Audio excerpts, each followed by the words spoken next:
Hello and welcome to my channel. My name is Jazzy RN. If you're new here, welcome. If you're not new here, welcome back. The goal of my channel is to help nurses pivot from the bedside to remote work.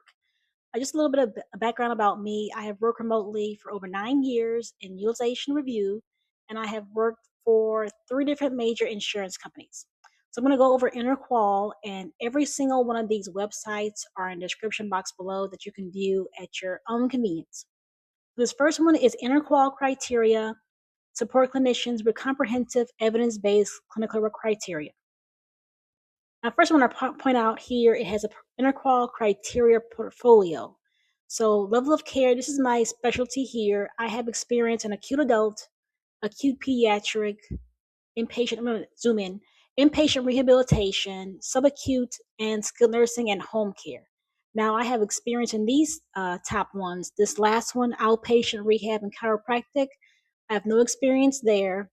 Behavioral health, I have no experience with that. That's whenever the member is medically stable but not mentally stable. And in the last two columns, ambulatory care planning and powered by Interqual, I have no experience in these. If you scroll down to page 2, it will give you more detailed information about each one. So if you want to read up about acute adult or pediatric or long-term acute care, you can. The next website, this is Interqual Acute Adult Criteria. And on the right-hand side in this little blue box, this is the sample subsets. As you see here, you have acute coronary syndrome, acute kidney injury, anemia, etc. My favorite is bowel obstruction. That's the easiest one for me to approve. And I already also have it memorized. And there's extended stay, which means, let's say, for example, bowel obstruction, the member generally stays in the hospital for 4 days, but then let's say that the member is still in house 5-6 days later. So the member didn't develop pneumonia or any additional diagnoses while in house, so you would use extended stay.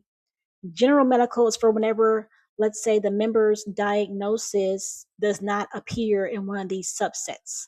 So you would use general medical instead.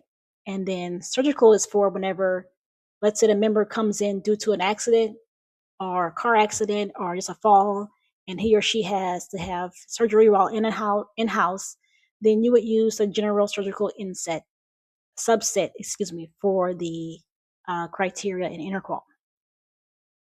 The next website, this is Interqual Acute Pediatric Criteria, and here are the pediatric criteria subsets for pediatric patients. And some of these subsets are very similar to the adult subsets. The next website, this is Interqual Behavioral Health Services, and here are the services for all age groups for behavioral health. So these members are in the hospital or behavioral health center for some sort of mental abnormality, or it could be also a substance use disorder. Next website, this is Interqual conducting a review using Interqual transparency.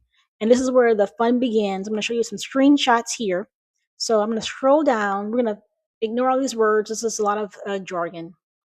So for this one, I'm going to zoom in. So for this one, this is the most recent. As you see here, it has the version of 2026. If you're viewing this in the future, I am recording this in 2026. But the select subset, this is the first thing you'll see right here. The product, we have LOC, which is level of care, acute adult. If you click on this little down arrow, you'll have an option to select acute pediatric. The version, most likely the company you work for wants you to use the most current version. And the category, that can be medical or surgical. And then the keyword search is a diagnosis. So here you can type in asthma, COPD, bowel obstruction, atrial fibrillation, etc., etc.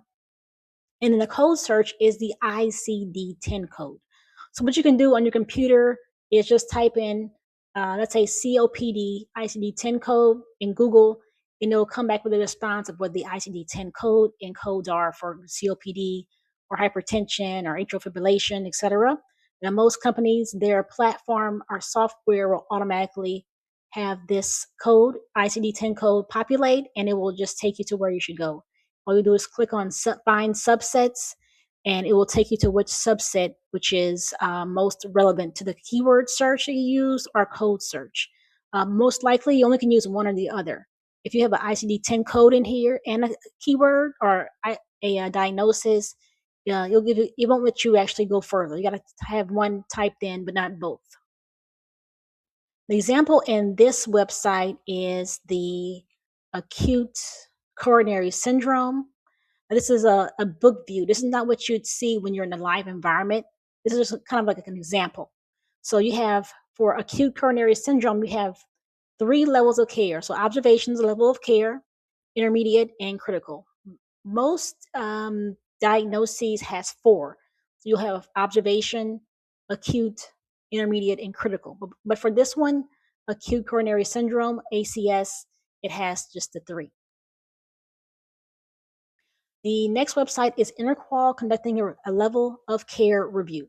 So level of care, that can be observation, acute, intermediate, and critical.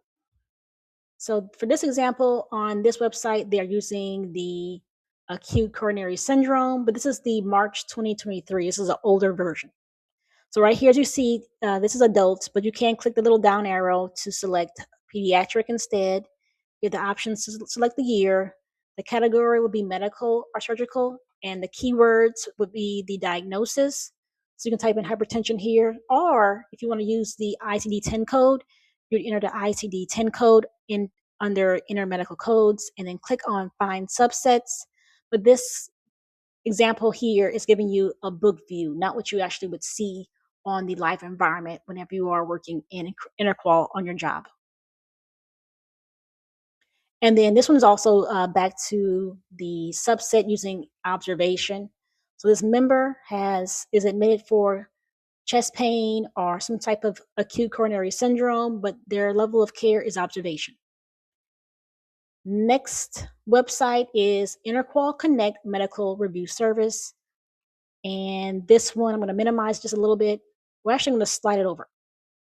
This one is for COPD, and I'm going to scroll down a little bit more. This one actually met, where you see here, intermediate met. So this is a good sign whenever you actually are reviewing authorizations. Your goal is to get them to meet. You will not have every single authorization meet medical necessity. And that means you just send it to the doctor, and the doctor makes a decision to approve or deny. All you do is review it. If you can't get it to meet, you don't want to force it. You don't want to waste your time forcing it, because you only have so much time you have to spend on each authorizations, because you must meet productivity. So right here in the gray box on the right-hand side, think of this as the clinical. And the person who reviewed this, his name is Alan Saunders. So Alan Saunders selected intermediate. That was a member's level of service or level of care, LOC, which is an intermediate. Member had dyspnea unresolved, short-acting beta agonist. The member received it 3 times, 3 doses, and it was administered in the ED. And then also the finding was the arterial blood gas. The PO2 was between 40 and 55. And that and is very important, because both of this information must be met to check this box. And the pH is 7.5 to 7.55. And I want to also mention these little bubbles right here. Some insurance companies want you to actually click on that bubble. A little box will appear for you to enter information in that bubble. So let's say, for example, right here, you can click on the little bubble, a box will appear, and you would type in maybe ABG, then colon, pH 7.51, comma, PO2 42. And that means that this criteria was met for this finding. And this is an example of what the clinical would look like. This is, I would say, a training environment. Once you are in a real productive environment, your clinical will be much more advanced than what you see here.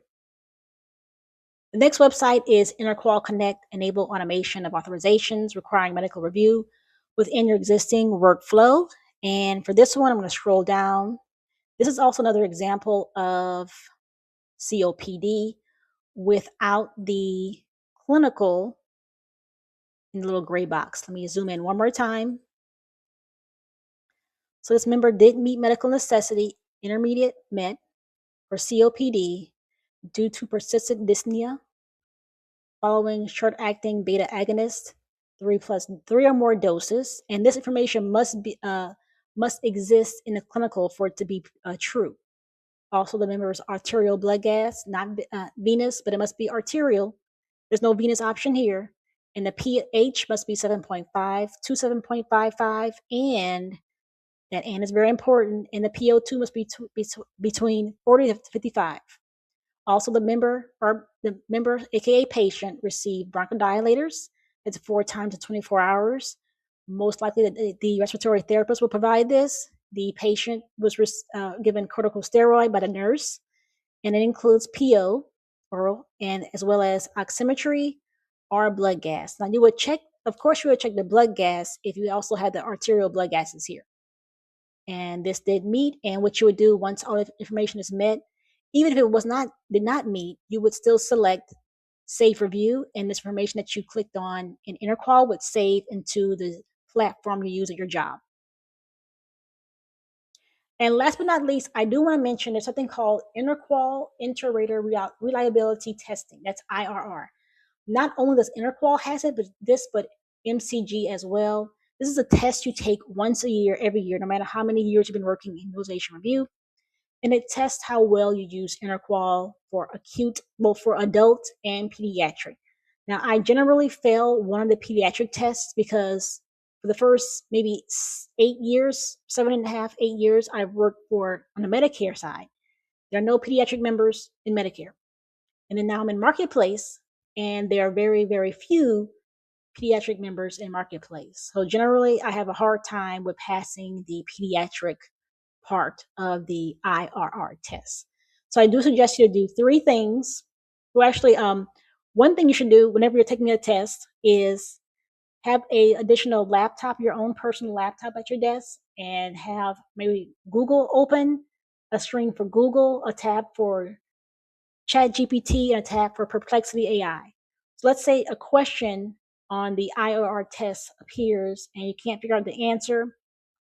This is an open book test, by the way. You can't figure out the answer and you're kind of stumped. You don't want to keep wasting time on this test. So you look at your personal laptop that you have with you, type the question in there in, let's say, Google. Copy and paste that question into ChatGPT and Perplexity AI. That's the ones I use.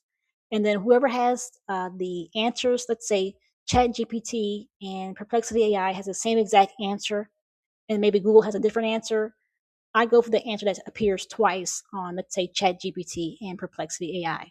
And just FYI, your manager will give you time to take this test. It can take maybe at the most 4 hours. I do remember someone reaching out to me on Reddit saying that his or her manager kept assigning them authorizations to review while test taking, which that shouldn't be done. They must give you time to take a test because this test is time consuming. It's not time, but they still want you to pass. But even if you fail one part of the test or multiple parts of the test, they do allow you to have a retake within maybe 2 or 3 more months. Just make sure before you take the test, they'll be giving you information via email, or they'll send you let's say a couple of PowerPoints about the IRR testing. Create a folder on your screen with all the IRR testing materials and details. That way you can go back to that one folder and look for what you need to pass the test the first time around.